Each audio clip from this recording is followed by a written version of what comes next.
The sins never die. Can't wash the blood off our hands. Let the world fill us all. What's up everyone, Darcblade here with another tactical guidance operation video for Metal Gear Solid 5, The Phantom Pain. In this episode we're going to be looking at how to get an S rank on Mission 6, Where Do the Bees Sleep? Now this mission has one mandatory mission objective, and that is to secure the Honeybee. This is a rocket launcher hidden in the far reaches of the cave network towards the northeast of the map. You can see here that I am putting various markers on my map. This is to indicate shortcuts I will be taking advantage of during this mission. Now, your buddy for this mission has to be D-Horse, because there is so much travelling, and D-Horse will make things a lot easier, not only in getting you to the location quickly, but the fact that you can use D-Horse to avoid enemy conflicts on the road by ducking down on the side of him. So, for the main part of this mission objective, just avoid all the enemy encampments on your way to the base in the northeast. As always, you'll have additional objectives to complete on your way. Firstly is to eliminate the skulls. A little bit of a spoiler here, you will come across skulls, which is a little bit of a worrying thought, but I will go over how to deal with them later on in the video. The next is to secure the Honeybee with its ammunition intact. So basically, after you've picked up the weapon, you're not allowed to use any of its ammunition at all. Next is to extract the prisoner who cannot speak. This prisoner is originally located on the opposite side of the bridge at the mountain relay base. He's being interrogated by some Russian soldiers. Now you can, if you want, take the time to rescue him, but in this run I'm going to completely avoid him, as I already know where the Honeybee is located, thanks to playing this through at a slower pace to enjoy the story. If you do decide to rescue him, be prepared, because there are a fair amount of guards around him. Next is to extract the two snipers at the mountain relay base. These are commonly found beneath the main road of the mountain relay base's imposing bridge. Now if you're taking the time to rescue the prisoner, then you might as well go for these two enemies and get another bonus. But again, it means you're going to add more time onto this mission, and we're trying to finish this mission as fast as possible. And lastly is to eliminate the gunship. You can either eliminate the gunship before you actually reach the cave system in the northeast, or if you come across the gunship after you've got the Honeybee, you can use some of the Honeybee's ammunition to take it down, although this will actually reduce your score when it comes to using none of the Honeybee's ammunition. Now, like I always say, you can approach missions in various ways. For this mission, we're going to approach it as stealthily and as quickly as possible. So, like I've already said, we're going to be skipping out a lot of the additional objectives and focusing on getting to the Honeybee ASAP and out again. If you've been watching the video, you can see I'm also using D-Horse very stealthily to sneak past enemy encampments. Now in this section here, there's really two ways of getting around it. First is to go the route you see I'm using in the video here, using D-Horse to avoid enemy's line of sight by ducking down on the side of him, and then taking the crack in the wall up, avoiding most of the conflict that this area can bring. Once you're up over the rocks, recall D-Horse and continue on your way. The other way around that part is to take the outer route. The outer route is safer, but it does take longer, and you can't really use D-Horse to get around it. If you are dead set on rescuing the prisoner though, I advise using smoke grenades and stun grenades, as a lot of the enemies in that area around the prisoner are clustered together, and these weapons really help take on groups of opponents. But anyway, like I said, we're avoiding this objective on this playthrough. During my first playthrough of this mission, and a few of the early missions in Metal Gear Solid 5 The Phantom Pain, I got a little bit lax when it came to travelling on horseback, and accidentally run into patrols. Now, as you may be able to tell, I am taking this mission on at night time.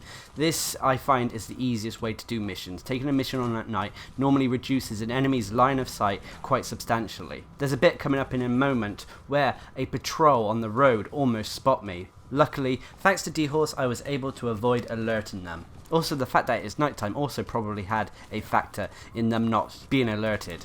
When travelling for such long distances, I would normally put on some music as well on the cassette tape, but as this is YouTube, I don't want to cause any copyright issues. If you are going for this quick route though, go careful when approaching the gunship at the last command post before the actual base and the cave networks in the northeast. If you're too fast, D-Horse will sprint out in front of the gunship and easily get spotted by it. If you do get at all spotted by any of these on the way to the cave system, then I would advise just restarting the mission and that. If not, you'll lose out on the no retry bonus. However, later on in the mission, if you do have to restart from a checkpoint instead of restarting the mission, then you can, if you really wanted to, drop the no retry bonus, as long as you're quick enough and stealthy enough. This actually goes for a lot of bonuses. You can drop them if you wish. If you're fast enough, if you're quick enough, if you're able to get additional objectives complete, then you can drop some of the bonuses. You can drop the no reflexes bonus, you can drop the no retries bonus, and even the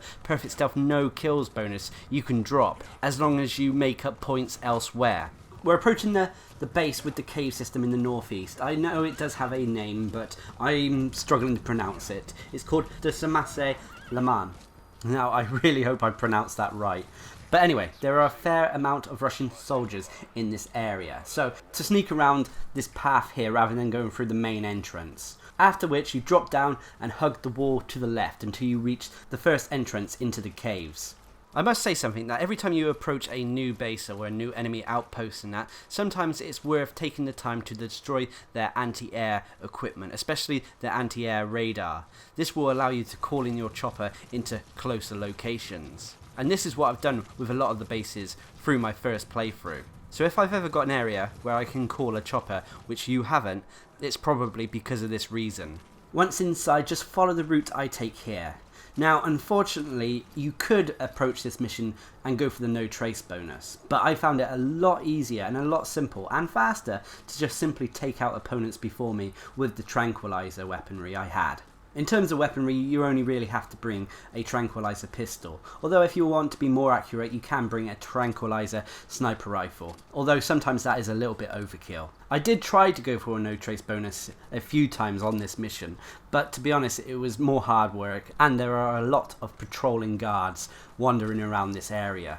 Half the time after I got the Honeybee, I would run out thinking the guards weren't going to be there, and then bam, I'd run into a patrol. If you do get spotted by the guards, you will go into the reflex mode if you've got it on, of course. You can always turn that off in the menu. If this happens, you can either restart the mission, or if you want, you can just accept it and lose the reflex bonus. It's not a huge bonus, and if you're going fast enough, then it shouldn't matter too much. Now, as soon approaching the Honeybee, there should be only 3 more guards before you and your objective. The first one we have to be a bit careful of. He patrols in and out of these huts in this area here. So wait for him to come out before taking him down. Anyway, as you get down further into the caves, you will eventually come across 2 more guards before finding the Honeybee. The Honeybee is actually hidden in a back room right at the back of the caves. When you do pick up the Honeybee, you will lose whatever your secondary primary weapon was, if that makes sense. It's like your second choice for your primary. So in the case of my loadout, I would lose my sniper rifle, the tranquilizer sniper rifle I brought. Now, as you can see, I do miss a few shots with my tranquilizer. I don't have a perfect aim anymore due to my age, but just hitting an enemy a few times in the chest or leg or arm will eventually put them to sleep. It just takes a little bit longer. After which, it's time to make your escape. Just trace back your steps the way you came. As long as you've taken down or tranquilized opponents in your way, you shouldn't run into any patrols. After which, eventually you will run into an area where mist will just envelop you, and it will trigger a cutscene. This cutscene is very story heavy, and it's not quick. So, as always, because we're getting a quick time, and cutscenes do count towards your total mission time, you skip them. Press the options button, and it will give you the option to skip. After which the encounter with the skulls will begin. These are the basic skulls. Now, you can, if you want to, try to take them on. But to be honest, the skulls are one of the more annoying boss fights in the game. It's better, in my opinion, to just simply try to avoid the fight.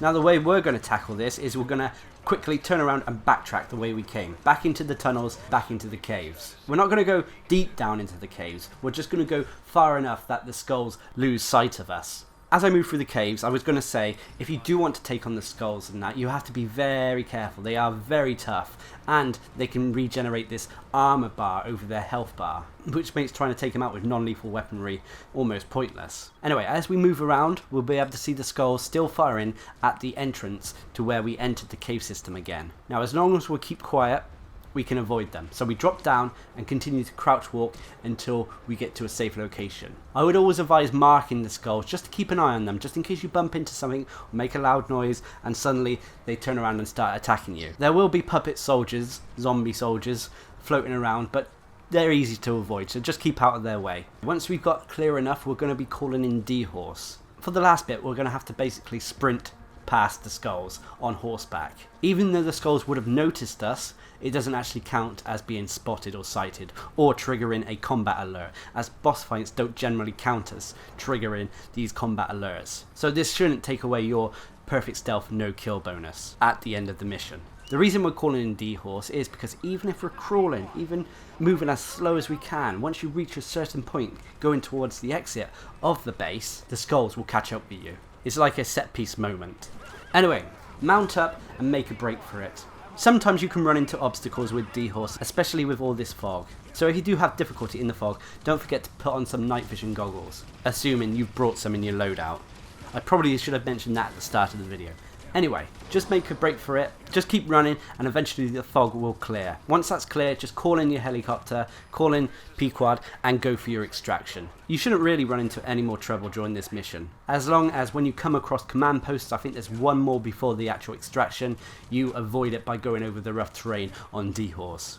Overall, this mission started testing our skills a little bit. It wasn't the easiest of ones compared to what we've already tackled, and the fight with the skulls was quite frustrating if you're trying to take them on. If you really did want to take them on, then I advise bringing some very heavy weaponry. The skulls will try to melee you occasionally with these machetes they carry. You can counter-attack these by pressing the melee button when prompted. This will leave them open, and you can easily do a lot of damage to them when they're in this state.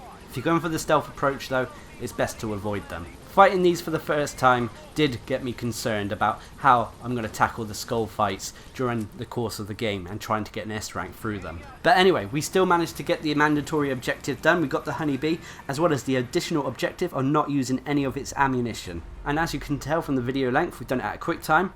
And we've also got the perfect stealth no kill bonus, granting us another S rank. Anyway, I hope this video helped, and until next time, I've been Darcblade, bringing you another tactical guidance operation video to how to get an S rank on Mission 6, Where Do the Bees Sleep, on Metal Gear Solid 5, The Phantom Pain. Hope you enjoyed the video, thanks for watching, subscribe and like for more.